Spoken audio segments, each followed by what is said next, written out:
All right, y'all, we're getting ready to start another episode. You're coming in live with me. You're like, please don't sing. What's up? What's up? What is up? And welcome to the Dr. Ali Griffith Show. Mindset, meditation, and motivation. This is the show where you will get to actually sit back, relax, and get poured into. Yes, welcome to the Dr. Ali Griffith Show, where we are constantly working on our mindset. We are constantly self-motivating ourselves, and we're learning something every day. Every time we listen, we always walk away learning something new. I don't know about you, but every time I do it, I am always learning something new. And I'm hoping, and my goal, my mission is that you are too. Today we are talking about keeping it real. Woo, child, keeping it real. That is one thing that has been a struggle for me initially, right? Um, because of our constant wanting to keep things to ourselves and not truly letting people into our lives, keeping it real was something that I struggled with. I mean, I told you for up to 8 years, I walked around not really telling many people that I had a son with autism. And I would hide it, or I would just not talk about it. I would avoid speaking about it or avoid going places.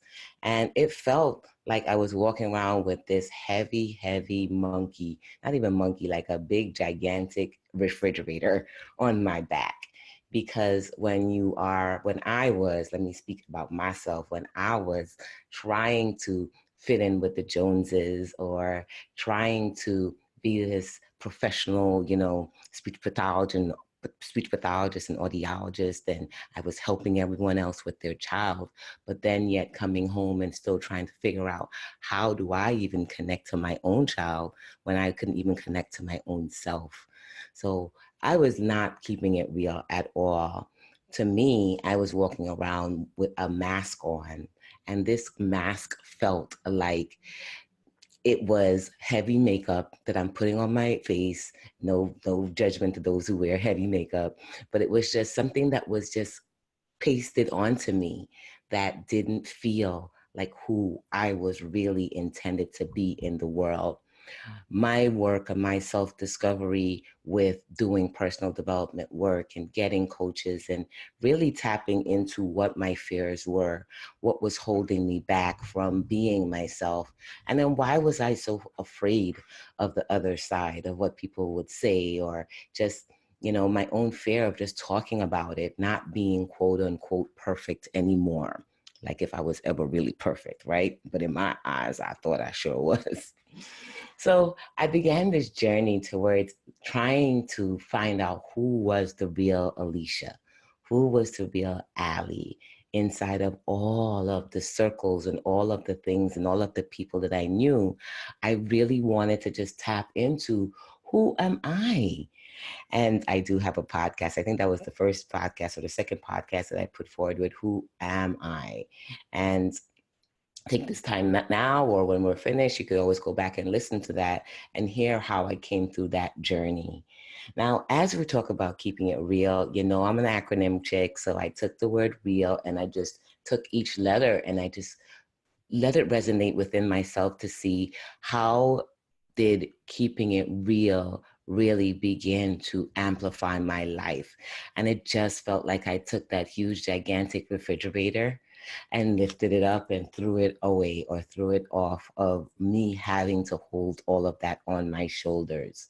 So the first thing I had to do was just begin to raise my own awareness, like really tap into who I was before. Who am I when no one is watching?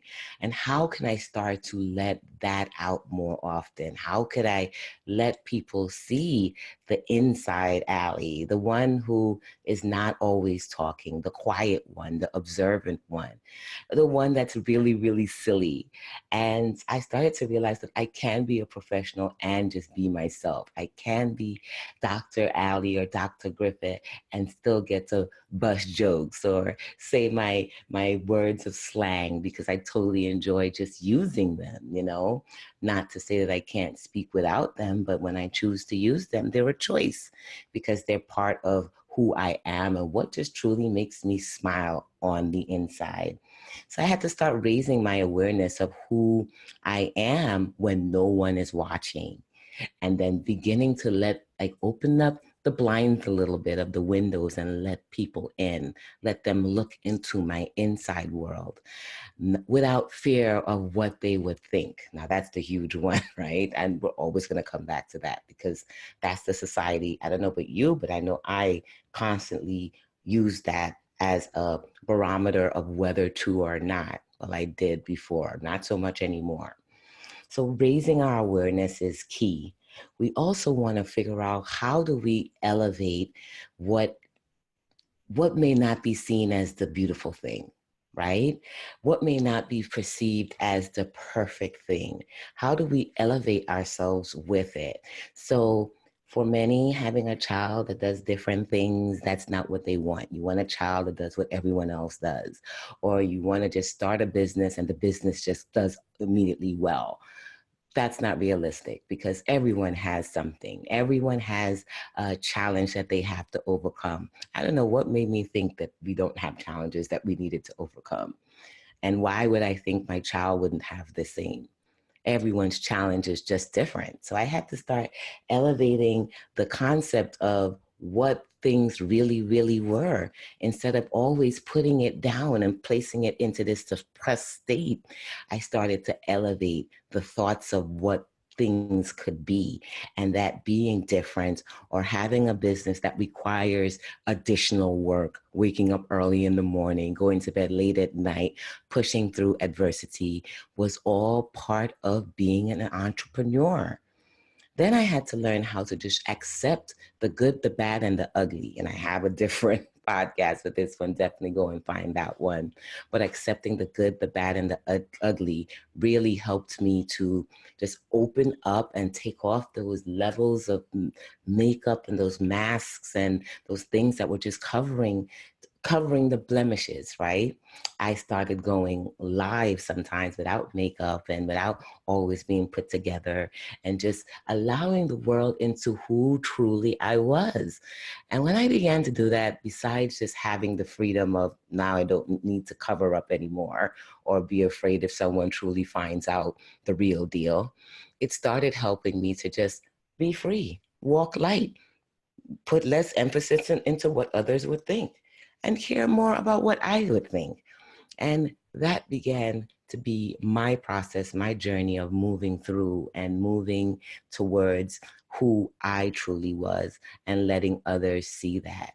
Now, honestly, I realized when I became more authentic with myself, when I started to keep it real, I mean, real, then I started to have many that just were gravitated towards this realness, towards the authenticity of who I was. Guess what? I started to realize that people see through the fake. Any one of you guys realize that out there? People see through the fake. They see through what's not really real. They know the ones that are just there just for, you know, the glam. They know the ones that are just there, the coaches that are just there to just make their money. What I started to realize with my tribe, my amazing tribe, is that what they loved about me more than anything else was my ability to show the good, the bad, and the ugly. My ability to show that things weren't always perfect. My ability to show my climb, my strive, the fact that I have to get up early in the morning to record these things while my son is sleeping, because sometimes it didn't allow me to get to the podcast recording place, or sometimes it doesn't allow me to do it in the evenings, but I create it where I just do it when I can and accept that it's not always going to be perfect of the perfect of the perfect. It's the real deal.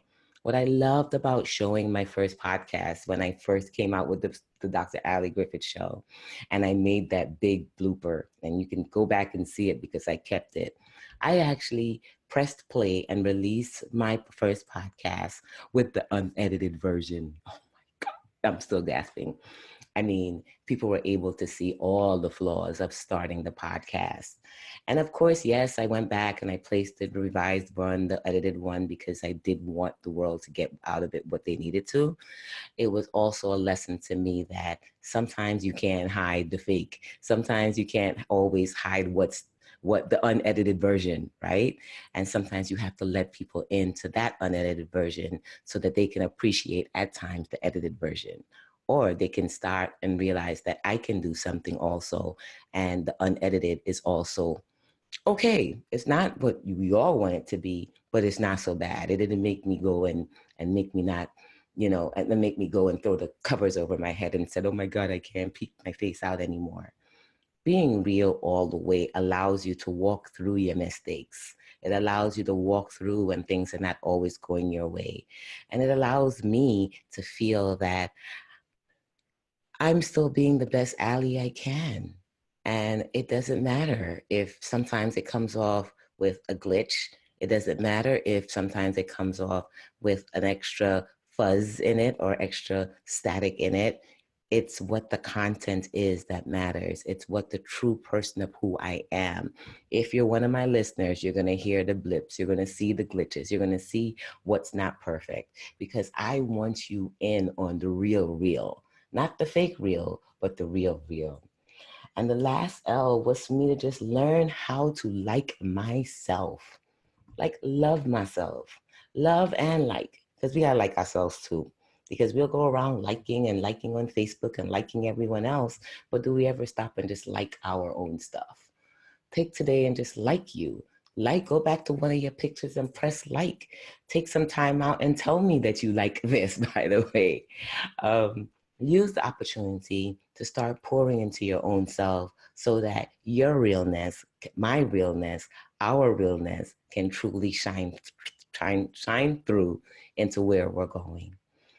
It's another Dr. Ali Griffith Show. I hope you were able to get the message and get what it was that you needed. Your comments matter, and it really makes a difference to me when you stop, take a few minutes out, and just let me know how this resonated with you, how you needed to hear this today, how maybe you didn't need it to hear it today. I mean, even if the comment is not so good, or if it's something where you'd like for me to get better in, leave it. I'm open to suggestions and I won't take it personal. I'll just know you're keeping it real. And this relationship that we have is going to be a real, authentic relationship. Thanks again to listening to the Dr. Ali Griffith Show. Remember, in all that you do, be amazing in your thoughts, in your words, and in your actions. Catch you next time. Peace.